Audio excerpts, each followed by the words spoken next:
뉴스로 본 특징주의 김호정입니다. 현재 가장 많은 클릭을 받고 있는 뉴스들 정리해 보겠습니다. 첫 번째 뉴스부터 확인해 보시죠. 일본 후쿠시마 규모 7.3 지진 쓰나미 경보라는 뉴스입니다. 오늘 아침 6시쯤 일본 후쿠시마 해안에서 7.3 규모의 지진이 발생했습니다. 이에 일본 기상청은 즉시 쓰나미 경보를 내렸는데요. 이번 일본 지진과 관련해서는 부산, 경남은 아직까지 특별한 영향은 없는 것으로 전해졌습니다. 한편 일본 강진이 발생했다는 소식에 시장에서는 장 초반부터 지진 테마주들이 강세를 보이고 있습니다. 다음 뉴스입니다. 삼성 하만 스마트카 부품서 새 영역 개척이라는 뉴스입니다. 삼성전자가 미국 자동차 전장업체 하만 인수를 통해 구글과 애플은 못하는 스마트카 부품의 새 영역을 개척하겠다고 밝혔습니다. 애플과 구글은 모두 자동차 사업에 투자하고 있지만 삼성전자는 스마트폰과 TV에 하만의 음향 기술을 활용하겠다는 계획을 내세웠는데요. 이 삼성 관계자는 삼성전자와 하만의 부품 사업 기술력으로 완성차 업체의 1차 협력사가 되는 것이 목표라고 밝혔습니다. 다음 뉴스입니다. LG U+ 세계 1위 통신 장비 회사 화웨이와 IoT 동맹이라는 뉴스입니다. LG U+가 국내외 사물 인터넷 시장 선점을 위해 중국 화웨이와 손을 잡았습니다. 화웨이와 함께 기술 개발 및 산업 생태계 조성에 나섰는데요. 특히 협대역 IoT 기술 개발을 지원하는 오픈랩을 국내 최초로 열어 공동 운영할 계획이고요. 또 기술 적용에 필요한 모듈 10만 개를 무료로 배포할 것으로 보입니다. 또 내년에는 IoT 전용 전국망도 구축할 것으로 보여 시장에 관심이 뜨겁습니다. 다음 뉴스입니다. 갤럭시 S7 아이폰 제치고 판매 1위 복귀라는 뉴스입니다. 삼성전자의 스마트폰이죠. 바로 갤럭시 S7 시리즈가 지난주부터 국내 시장에서 하루 평균 15,000대가량 판매되고 있습니다. 이로써 애플 아이폰 시리즈에 빼앗겼던 국내 판매량 1위 자리를 다시 되찾았는데요.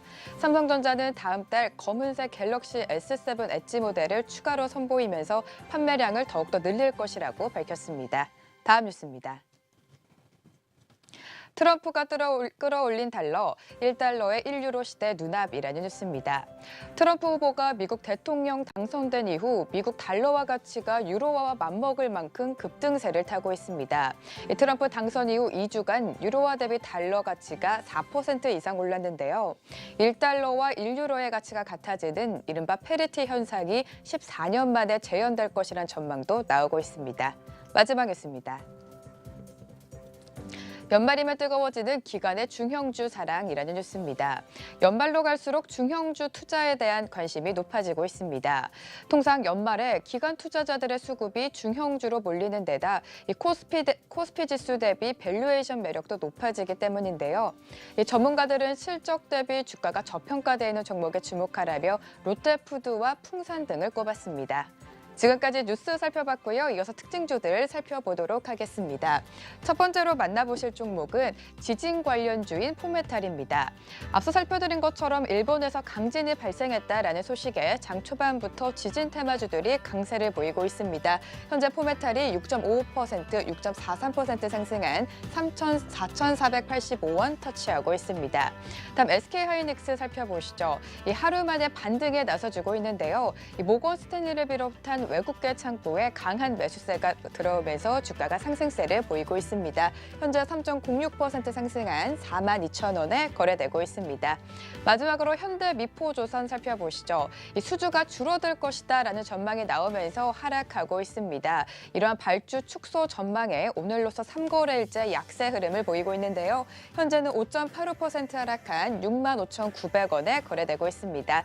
지금까지 뉴스로 본 특징주의 김호정이었습니다. 네, 시장의 투자 아이디어를 찾아보는 시간입니다. 뉴스로 본 특징주, 이번에는 전문가 연결해 보도록 하겠습니다.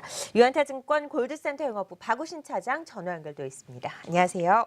예, 안녕하세요. 일본 후쿠시마에서 또다시 강진이 발생했습니다. 우리나라 지진 관련주 즉각적으로 또 튀는 모습이 연출됐었는데 이들에 대한 관심을 계속해서 유지해도 될까요?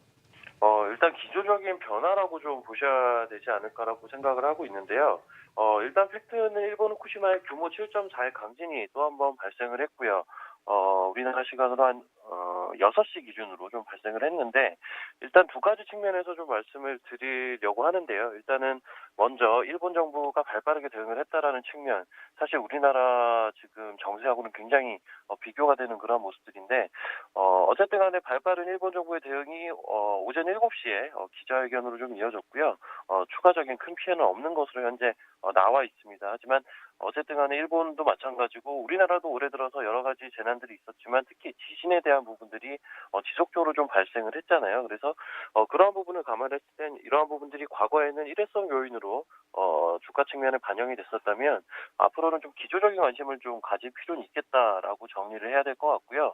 따라서 이제 물론 이제 주가 측면에서 테마 성격의 그러한 소위 이제 지진 관련주로 분류되는 종목들의 변동성이 살아나는 그런 모습들은 보여주고 있지만 결국은 궁극적으로는 이 재난과 관련된 인프라 확대가 예상이 되고 있기 때문에 그러한 쪽에 좀 초점을 맞춰서 관심주를 선별해 볼 필요가 있겠다라고 말씀드리겠습니다. 네, 지난주 삼성전자의 하만 인수 소식을 전해드리면서 전장 관련주 관심을 가져보자라는 의견 주셨습니다. 뭐 전장 관련주 시장이 흔들려도 상당히 최근에 좋은 움직임 나타내고 있는데요. 앞으로는 어떻게 봐야 됩니까?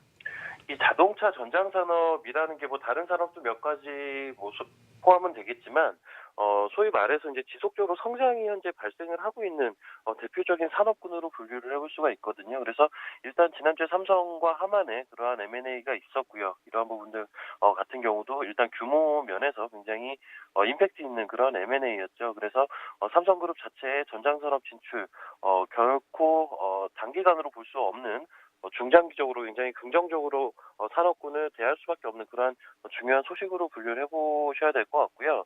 일단 삼성 측에서 밝히고 있는 부분들 같은 경우는 당장은 지금 하만이 가지고 있는 오디오 기술 역시나 이제 글로벌리 최강의 기술을 가지고 있다 보니까 삼성 역시 IT 부분 자기 업종 내에서는 굉장히 최강 의 기술을 보유를 하고 있기 때문에 이런 부분들을 적용을 한다면 또 한번 굉장히 중요한 그런 컨버전 제품이 나올 수 있다라고 보고 있는 부분이고요.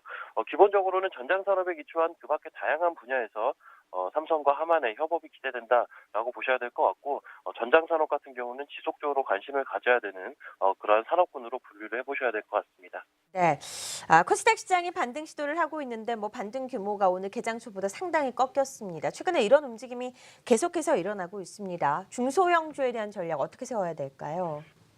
최근 들어서 한 3년여를 보게 되면요. 매년 연말 연초, 그러니까 이제 구체적으로는 한 11월부터 한 2월까지는 기관들이 증시에서 매수세를 보여주었었거든요. 그래서 기본적으로는 기관들이 매수를 기조적으로 보여줄 때는 특징들이 좀 있습니다. 사실 시즌에 따라 조금씩 틀리기는 하지만 이러한 연말 연초에 들어오는 기관의 수급 같은 경우는 배당에 대한 부분도 무시할 수가 없고요. 그리고 가장 기본적인 밸류, 쉽게 말하면 뭐 PER이나 PBR 이러한 밸류에 대한 메리트가 있는 그러한 부분들도 무시를 할 수가 없습니다. 역시나 기관들이 최근 3년여간 매수를 했던 그러한 흐름들을 보시게 되면 중형주에 대한 부분들이 굉장히 강조가 됐거든요.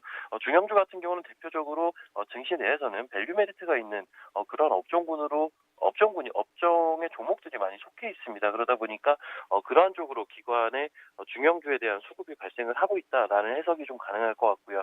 따라서 이제 현재 구간 같은 경우도 이러한 기관에 최근 들어서 매수가 발생을 했던 그러한 구간이다 보니까 현재 같은 시기에는 기관이 지속적으로 러브콜을 보내고 있는 중형주에 대한 밸류 메리트가 있는 중형주에 대한 관심을 제고할 필요가 있겠다라고 말씀드리겠습니다. 자, 트럼프 당선 이후에 달러는 초강세를 기록하고 있습니다. 1유로가 1달러가 되는 시대, 유로 달러 페리티, 이 등가라고 하죠. 이 시대가 얼마 남지 않았다라는 이야기도 나오는데 어떻게 보십니까? 일단은 결론적으로는 가능할 것이다라고 보고 있고요. 그러세요? 사실 네. 이러한 달러 유로 페리티 같은 경우는 과거에 빌 클린턴 대통령 이후에는 사실 발생을 안 했었는데 그러한 현상이 충분히 발생할 여지가 굉장히 높다라고 보셔야 될 것 같습니다. 기본적으로 지금 트럼프가 당선된 이후에 달러 강세 현상이 굉장히 심화가 되고 있는데 두 가지 요인이 있죠. 12월 달에 미국 금리 인상 이 부분 같은 경우는 시장에서도 거의 된다라고 보는 입장이다 보니까 이러한 부분에 대한 기대감이 달러 강세로 연결되는 가장 기본적인 부분들이 있고요. 그리고 트럼프가 당선이 되다 보니까 트럼프 같은 경우는 일단 퍼스트 아메리카를 외치면서 정부 지출 확대를 주요 공약으로 내밀고 있다 보니까 이러한 부분들은 달러 강세로 또 연결이 되는 그런 요인으로 작용을 해주고 있습니다. 기본적으로 이러한 현상들 자체 현재 증시와도 굉장히 연관은 깊숙이 되어 있는데요. 이러한 환율에 대한 변화, 신흥국 통화는 지속적으로 약세를 보여주고 있기 때문에 기본적인 글로벌 자금 자체가 미국 쪽으로 좀 쏠리는 경향들이 발생을 하고 있거든요. 따라서 이제 이러한 현상 자체는 단기간에 벌어지는 현상이라고 보긴 좀 힘들고요. 조금 더 지속이 될 가능성이 높다라고 보셔야 될 것 같고 기본적으로는 내년에 트럼프가 정식으로 취임한 이후에 그 이후에 미국의 정책들 이러한 부분들을 좀 살펴보셔야 될 것 같습니다. 네, 앞으로의 정책이 어떻게 나오느냐에 따라서 달라질 수 있는 원달러 환율 관련해서 이슈를 좀 짚어봤습니다. 뉴스로본 특징주 유한타증권 골드센터 영업부 박우신 차장이었습니다. 고맙습니다.